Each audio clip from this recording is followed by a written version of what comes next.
আগামী ১ জুন থেকে শুরু হচ্ছে টি-20 বিশ্বকাপের নবম আসর। এবার চোখ রাখব টি-20 বিশ্বকাপের কিছু সংক্ষিপ্ত খবরে।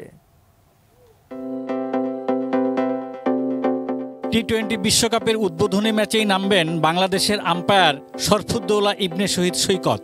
বাংলাদেশ সময় আগামী ২ জুন সকালে ডালাসের গ্র্যান্ড প্রেইরি ক্রিকেট স্টেডিয়ামে যুক্তরাষ্ট্র ও প্রতিবেশী কানাডার ম্যাচ দিয়ে শুরু হবে ২০ দলের টি-20 বিশ্বকাপ। আইসিসির এলিট প্যানেলে বাংলাদেশের প্রথম আম্পায়ার শরফুদ্দৌলা ইবনে শহীদ সৈকতের সঙ্গী হিসেবে এই ম্যাচে ফিল্ড আম্পায়ার থাকবেন ইংল্যান্ডের রিচার্ড ইলিংওয়ার্থ। এবারের আইপিএলে রয়্যাল চ্যালেঞ্জার্স বেঙ্গালুরুর হয়ে ওপেন করে দারুণ সফল বিরাট কোহলি। ১৪ ইনিংসে সর্বোচ্চ ৭০৮ রান এসেছে এই ভারতীয় তারকা ব্যাটারের ব্যাট থেকে। অস্ট্রেলিয়ার সাবেক বিশ্বকাপজয়ী অধিনায়ক রিকি পন্টিংও চান কোহলি এবার টি-20 বিশ্বকাপে ভারতের হয়ে ওপেন করুন। যদিও সাদা বলের ক্রিকেটে ভারতের হয়ে ৩-এ এবং টেস্টে ৪-এ ব্যাট করেন কোহলি।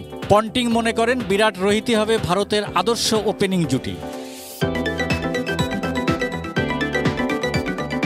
২০০৭ প্রথম টি-20 বিশ্বকাপ জয়ী ভারতীয় অলরাউন্ডার যুবরাজ সিংকে এবার টি-20 বিশ্বকাপের শুভেচ্ছা দূত করেছে আইসিসি।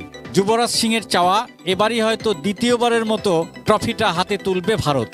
আর সম্ভাব্য শিরোপাজয়ী ভারতীয় একাদশে বেছে নিয়েছেন প্রথম টি-20 বিশ্বকাপে ৬ বলেই ছক্কা হাঁকানো বাঁহাতি ব্যাটার। তার দৃষ্টিতে সেরা ভারতীয় একাদশ এরকম: রোহিত, জয়সওয়াল, কোহলি, সূর্যকুমার, পন্ত, পান্ডিয়া, শিবম দুবে, বুমরা, সিরাজ, হর্ষদীপ ও চাহাল।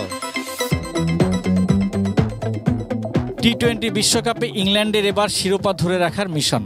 আর এই অভিযাত্রায় ৩৮২ দিন পর ইংলিশরা ফিরে পেয়েছে জফরা আর্চারকে।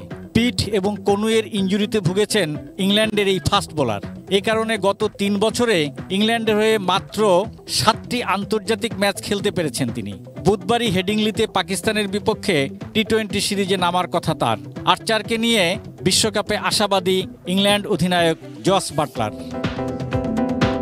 পবিত্র Kundu, sports desk, ATN news.